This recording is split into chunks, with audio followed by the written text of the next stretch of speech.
Hi everyone, how are you? Scaling agility as a driver of digital transformation. This is the topic our next guest will be addressing in Festival Inova Klabin em Casa. He is the CIO of IBM for Latam. Welcome, Luciano Faustinoni. What a pleasure to have you in our festival. How are you? I'm great, Rosanna. It is my pleasure to be here. Luciano, you are the leader of a big IT company, a giant in the industry, and surely you were affected by the coronavirus pandemic, which accelerated several digital transformation processes. Tell us what happened the day you realized we had a pandemic in Brazil and globally. Yeah, it was really challenging, not only for IBM, for many companies. It was a significant change in business models that happened almost overnight.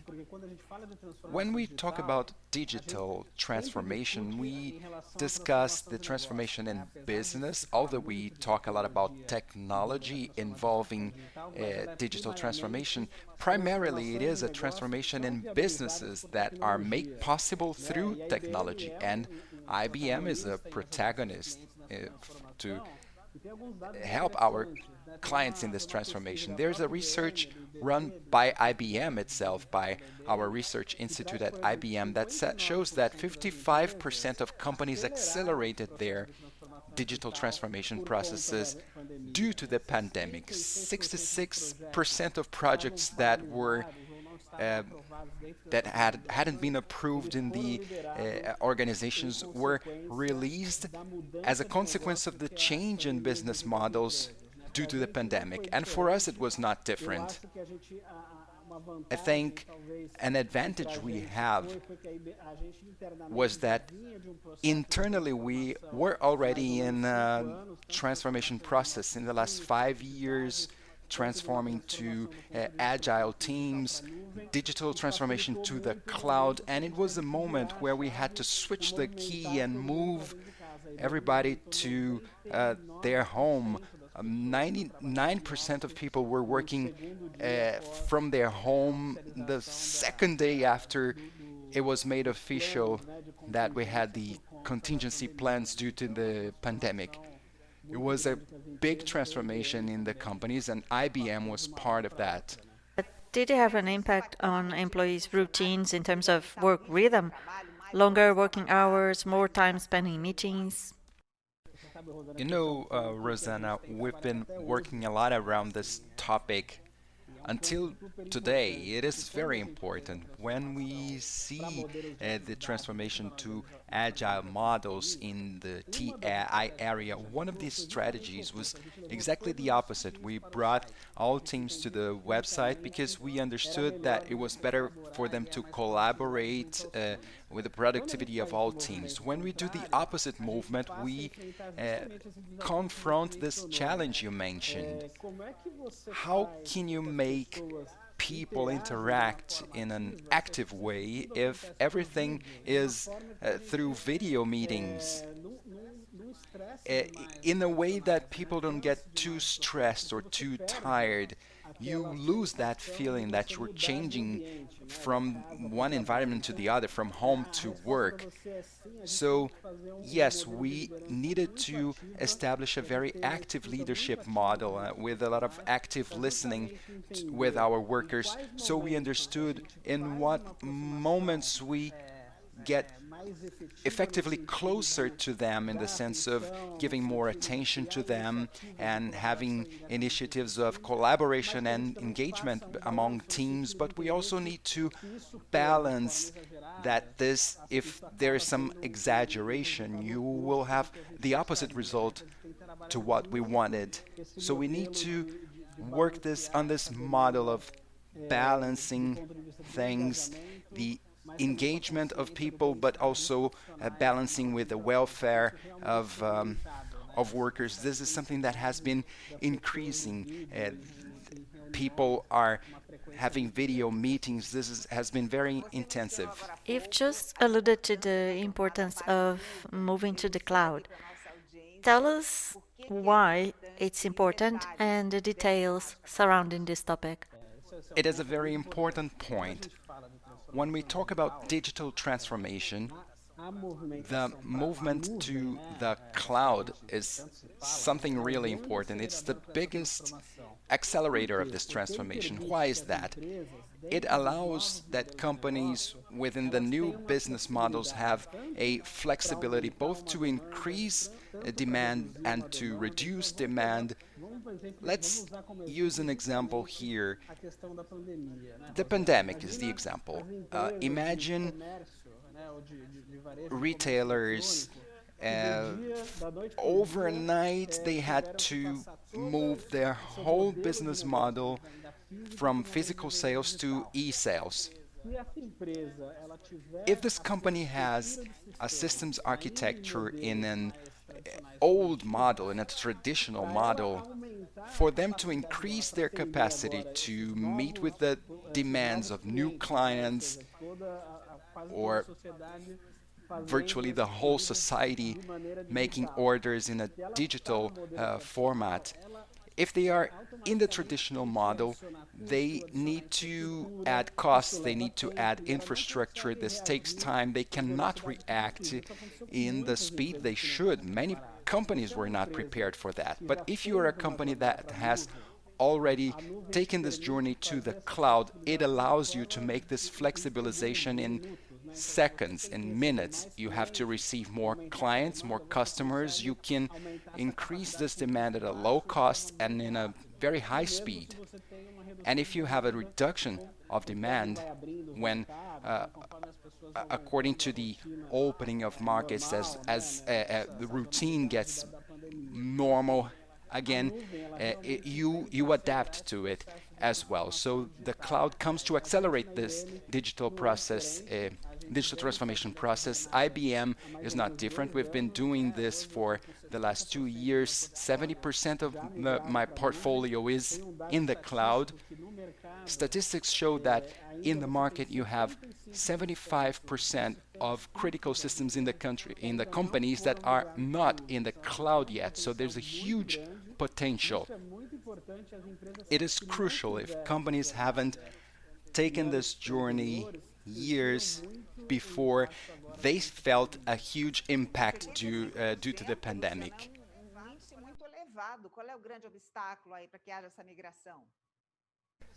I think the big obstacle is that companies should look at their technological environment in a more strategic way.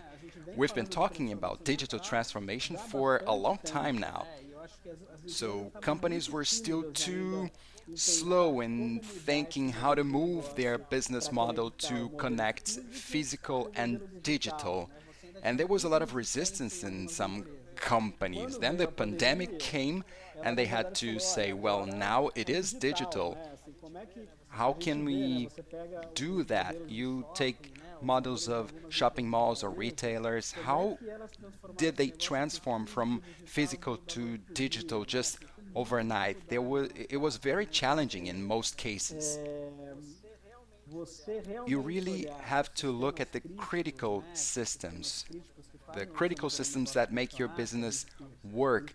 And I mentioned the 75% of companies. You think of that transformation that needed to have happened already. So if it hasn't happened yet, it has to accelerate a lot. Even because these new expressions of the 4.0 industry, cloud computing, artificial intelligence, Internet of Things, will become more and more common in this innovation scenario in companies. Yeah, and you know, Rosanna, in the past, companies had the following model. They would plan their projects and they would kind of prescribe their projects. They defined the execution of the process and executed it. They delegated people to execute the projects. Now the model is something that needs a different strategy for that. technology. Instead of planning, you really need to set up your technology environment, think of the architecture of the systems, not only in the short term, but in a strategic way, where your business model is going to and how you're adapting your systems architecture to be aligned with this model. Instead of simply prescribing things so that they can be executed, you really need to transform your environment, your processes, your structural organization, or your operational organization, because you can have your technology ready to be agile, but if you don't have your organization aligned with that, you won't be successful. You can't align that with your systems architecture. And finally, your workers, professionals in the company, don't want to receive orders, execute that. They want to be part of a higher purpose. Instead of the execution, we need to have engagement. How can you have innovative teams, teams that are collaborative and diverse, that really engage in this transformation? It is really important that that companies change their mindset, that escape this old mindset and think, how can I set up my architecture, my organization so it is agile and aligned within that architecture? How can I engage my team so that they to have a more agile culture that aligns with the other dimensions? You brought up an important issue, which is the promotion of diversity and inclusion in order to create a truly innovative environment. I'd like you to tell us about IBM's initiatives in this area. That includes the debate about gender equity, diversity of race and sexual orientation. I heard you even have a program for autistic people. Yeah, you're right. You know, actually, IBM has inclusion in our DNA for a long time. In 1935, for example, IBM created the first capacity building school for women, and this was 30 years before the United States approved a law that had equal salaries for men and women. So this is in our values, in our DNA.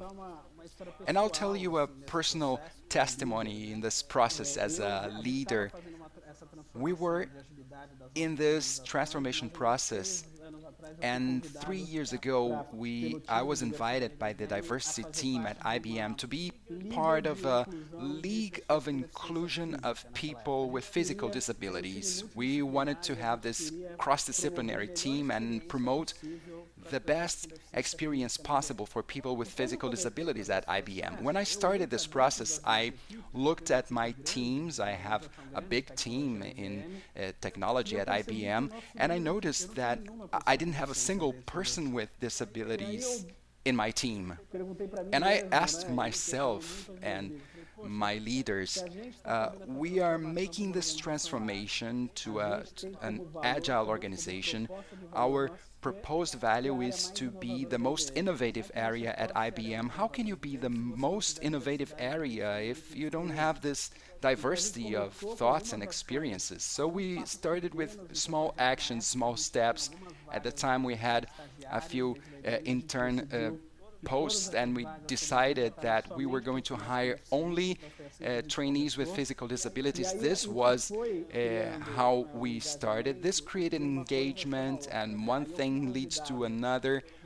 I was invited by the diversity team to close an event of neurodiversity at IBM. I knew very little about the topic, and I was part of this event.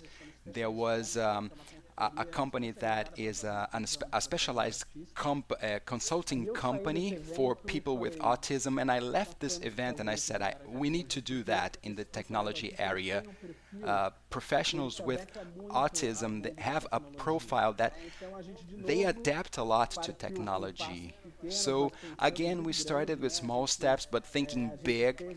We had a partnership with that consulting company, and today we are living the third wave of this project. Last year we were the area that hired most people with disabilities at IBM. And to celebrate this work, last week we started an affinity group. We have groups of women, LGBTQ plus, and Afro descendants. Now we have neurodiverse people as a group, and it is a way for us to extend this program, and we want to extend to the whole company. It's interesting to hear you say that autistic people are well suited for the world of technology.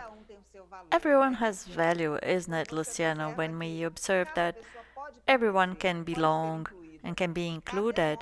It's up to us to create programs and projects to be creative in order to really include everyone.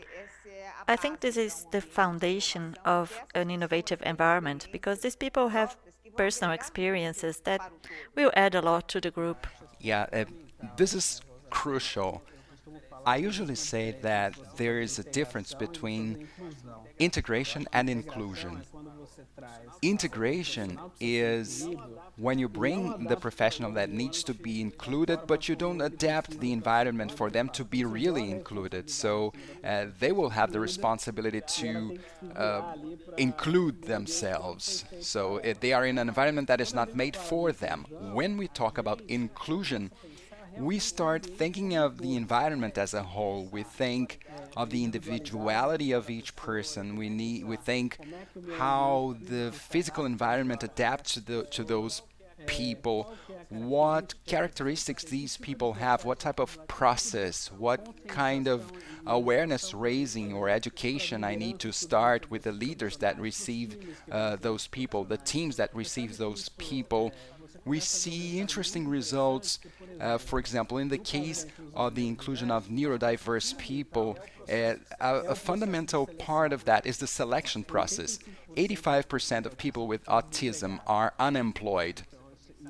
And if you think about it, we have 2 million people with autism in Brazil in the working age. And why is that? For them, the traditional selection process with group dynamics is something that automatically eliminates them. They are those shy people who don't make eye contact. They don't have that quote unquote normal profile to be hired. They have a bigger challenge in terms of socializing. So we really need to think very carefully with the company how they recruit and select people. They have to have a differentiated process. Our recruitment team at IBM learned that process, and now in the third wave, we are doing that with the changed process. So here's where you see that the company is transforming to be a more inclusive company. So you change the whole environment. Luciano, thank you very much for your participation in your festival. You have enriched our discussion about purposeful innovation. The topic of diversity is truly very important, and you are doing a great job at IBM. Congratulations, and I look forward to seeing you Thank you again. very much, Rosanna. It's been a pleasure. We will soon be back to talk more about purposeful innovation, so don't go away. I'll be right back.